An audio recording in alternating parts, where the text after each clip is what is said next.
السلام عليكم. الاهلي بينزل بيان علشان التحكيم المصري، وبيشوف لجنه الحكام الجديده، وكان معترض على لجنه الحكام الجديده والكابتن عصام عبد الفتاح. وانا ما اعرفش ايه الميكس اللي عامله اتحاد الكوره ده علشان الناس تدخل في اختصاصات بعض.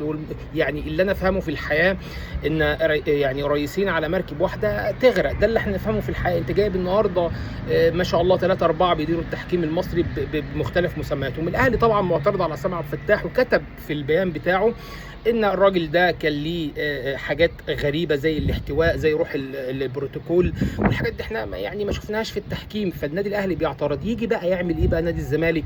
يقول لك لا، وانا هفضل ساكت مكاني، لازم اعمل بيان كمان التاني وادعم الكابتن عصام عبد الفتاح. اعمل اللي انت عايزه، بس ولكن ما تنساش ان كل مره بتيجي على دماغك انت في التحكيم.